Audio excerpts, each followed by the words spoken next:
جابر بن عبداللہ رضی اللہ عنہ نے بیان کیا کہ میں رسول اللہ صلی اللہ علیہ وسلم کے ساتھ ایک غزوے میں شریک تھا۔ آپ نے فرمایا، اپنے اونٹ کے بارے میں تمہاری کیا رائے ہے؟ کیا تم اسے بیچو گے؟ میں نے کہا ہاں۔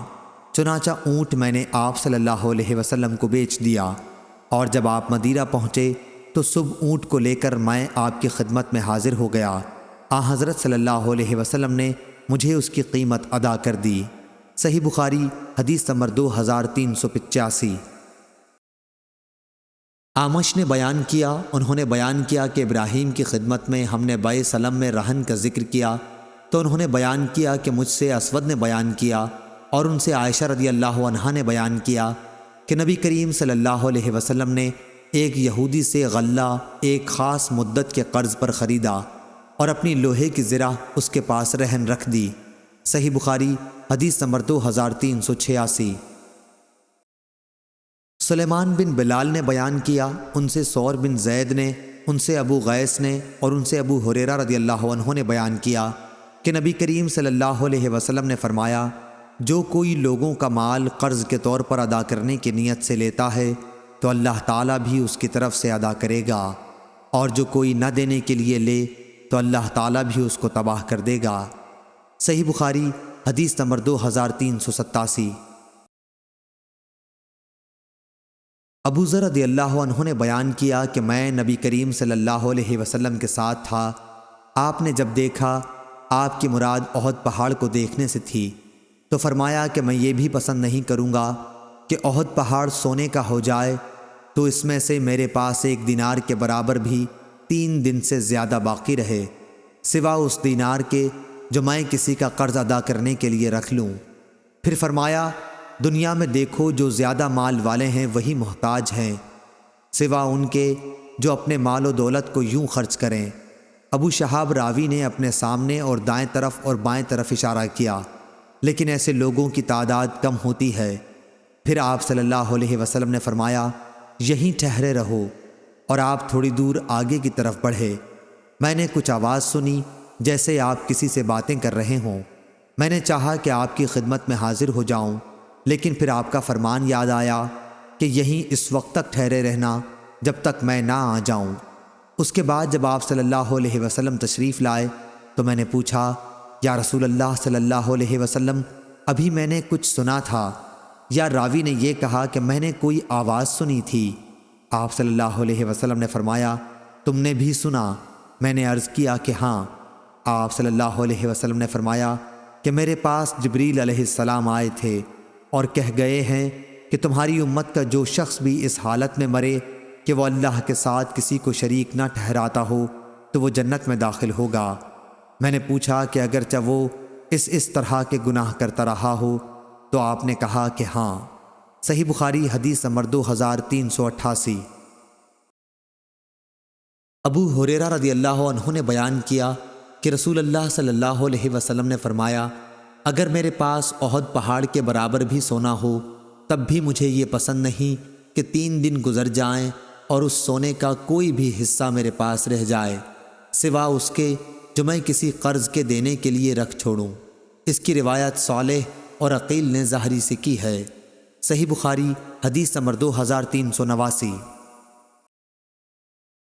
سلمہ بن کہیل نے خبر دی، کہا کہ میں نے ابو سلمہ سے سنا، وہ ہمارے گھر میں ابو ہریرہ رضی اللہ عنہ سے حدیث بیان کر رہے تھے کہ ایک شخص نے رسول اللہ صلی اللہ علیہ وسلم سے اپنے قرض کا تقاضا کیا اور سخت سست کہا۔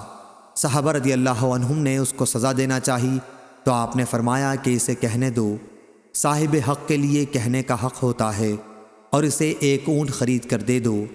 لوگوں نے عرض کیا کہ اس کے اونٹ سے جو اس نے آپ کو قرض دیا تھا اچھی عمر ہی کا اونٹ مل رہا ہے۔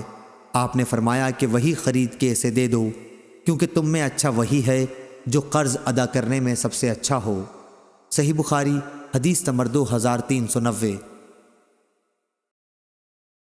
شعبہ نے بیان کیا، ان سے عبد الملک نے، ان سے ربیع بن حراش نے اور ان سے حذیفہ رضی اللہ عنہ نے بیان کیا کہ میں نے نبی کریم صلی اللہ علیہ وسلم سے سنا، آپ نے فرمایا کہ ایک شخص کا انتقال ہوا، قبر میں اس سے سوال ہوا، تمہارے پاس کوئی نیکی ہے؟ اس نے کہا کہ میں لوگوں سے خرید و فروخت کرتا تھا، اور جب کسی پر میرا قرض ہوتا تو میں مالداروں کو مہلت دیا کرتا تھا اور تنگ دستوں کے قرض کو معاف کر دیا کرتا تھا۔ اسی پر اس کی بخشش ہو گئی۔ ابو مسعود رضی اللہ عنہ نے بیان کیا کہ میں نے یہی نبی کریم صلی اللہ علیہ وسلم سے سنا ہے۔ صحیح بخاری حدیث نمبر 2391۔ سلمہ بن کہیل نے بیان کیا، ان سے ابو سلمہ نے اور ان سے ابو ہریرہ رضی اللہ عنہ نے، کہ ایک شخص نبی کریم صلی اللہ علیہ وسلم سے اپنا قرض کا اونٹ مانگنے آیا تو آپ صلی اللہ علیہ وسلم نے صحابہ سے فرمایا کہ اسے اس کا اونٹ دے دو۔ صحابہ نے عرض کیا کہ قرض خواہ کے اونٹ سے اچھی عمر کا ہی اونٹ مل رہا ہے۔ اس پر اس شخص قرض خواہ نے کہا، مجھے تم نے میرا پورا حق دیا، تمہیں اللہ تمہارا حق پورا پورا دے۔ رسول اللہ صلی اللہ علیہ وسلم نے فرمایا کہ اسے وہی اونٹ دے دو، کیونککہ بہترین شخص وہ ہے جو سب سے زیادہ بہتر طریقے پر اپنا قرض ادا کرتا ہو۔ صحیح بخاری حدیث نمبر 2392۔ ابو ہریرہ رضی اللہ عنہ نے بیان کیا کہ نبی کریم صلی اللہ علیہ وسلم پر ایک شخص کا ایک خاص عمر کا اونٹ قرض تھا۔ وہ شخص آپ سے تقاضا کرنے آیا تو آپ نے فرمایا کہ اسے اونٹ دے دو۔ صحابہ نے تلاش کیا لیکن ایسا ہی اونٹ مل سکا جو قرض خواہ کے اونٹ سے اچھی عمر کا تھا۔ آپ نے فرمایا کہ وہی دے دو۔ اس پر اس شخص نے کہا کہ آپ نے مجھے میرا حق پوری طرح دیا، اللہ آپ کو بھی اس کا پورا بدلہ دے۔ آپ نے فرمایا کہ تم میں بہتر آدمی وہ ہے جو قرض ادا کرنے میں بھی سب سے بہتر ہو۔ صحیح بخاری حدیث نمبر 2393۔ جابر بن عبداللہ رضی اللہ عنہ نے بیان کیا کہ میں نبی کریم صلی اللہ علیہ وسلم کی خدمت میں حاضر ہوا تو آپ مسجد نبوی میں تشریف رکھتے تھے۔ مصر نے بیان کیا کہ میرا خیال ہے کہ انہوں نے چاشت کے وقت کا ذکر کیا کہ اس وقت خدمت نبوی میں حاضر ہوا۔ پھر آپ صلی اللہ علیہ وسلم نے فرمایا کہ 2 رکعت نماز پڑھ لو، میرا آپ پر قرض تھا، آپ نے اسے ادا کیا بلکہ زیادہ بھی دے دیا۔ صحیح بخاری حدیث نمبر 2394۔ جابر بن عبداللہ رضی اللہ عنہ نے خبر دی کہ ان کے والد عبداللہ رضی اللہ عنہ احد کے دن شہید کر دیے گئے تھے۔ ان پر قرض چلا آ رہا تھا۔ قرض خواہوں نے اپنے حق کے مطالبے میں سختی اختیار کی تو میں نبی کریم صلی اللہ علیہ وسلم کی خدمت میں حاضر ہوا۔ آپ نے ان سے دریافت فرما لیا کہ وہ میرے باغ کی کھجور لے لیں اور میرے والد کو معاف کر دیں، لیکن قرض خواہوں نے اس سے انکار کیا تو نبی کریم صلی اللہ علیہ وسلم نے انہیں میرے باغ کا میوہ نہیں دیا اور فرمایا کہ ہم صبح کو تمہارے باغ میں آئیں گے۔ چنانچہ جب صبح ہوئی تو آپ صلی اللہ علیہ وسلم ہمارے باغ میں تشریف لائے۔ آپ درختوں میں پھرتے رہے اور اس کے میوے میں برکت کی دعا فرماتے رہے۔ پھر میں نے کھجور توڑی اور ان کا تمام قرض ادا کرنے کے بعد بھی کھجور باقی بچ گئی۔ صحیح بخاری حدیث نمبر 2395۔ جابر بن عبداللہ رضی اللہ عنہ نے خبر دی کہ جب ان کے والد شہید ہوئے تو ایک یہودی کا 30 وسق قرض اپنے اوپر چھوڑ گئے۔ جابر رضی اللہ عنہ نے اس سے مہلت مانگی لیکن وہ نہیں مانا۔ پھر جابر رضی اللہ عنہ حضرت صلی اللہ علیہ وسلم کی خدمت میں حاضر ہوئے تاکہ آپ صلی اللہ علیہ وسلم اس یہودی ابو شہم سے مہلت دینے کی سفارش کر دیں۔ رسول اللہ صلی اللہ علیہ وسلم تشریف لائے اور یہودی سے یہ فرمایا کہ جابر رضی اللہ عنہ کے باغ کے پھل جو بھی ہوں اس قرض کے بدلے میں لے لے جو ان کے والد کے اوپر اس کا ہے۔ اس نے اس سے بھی انکار کیا۔ اب رسول کریم صلی اللہ علیہ وسلم باغ میں داخل ہوئے اور اس میں چلتے رہے۔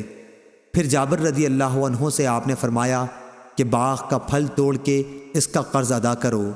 جب رسول اللہ صلی اللہ علیہ وسلم واپس تشریف لائے تو انہوں نے باغ کی کھجوریں توڑیں اور یہودی کا 30 وسق ادا کر دیا، 17 وسق اس میں سے بچ بھی رہا۔ جابر رضی اللہ عنہ آپ صلی اللہ علیہ وسلم کی خدمت میں حاضر ہوئے تاکہ آپ کو بھی یہ اطلاع دیں۔ آپ اس وقت عصر کی نماز پڑھ رہے تھے۔ جب آپ فارغ ہوئے تو انہوں نے آپ کو اطلاع دی۔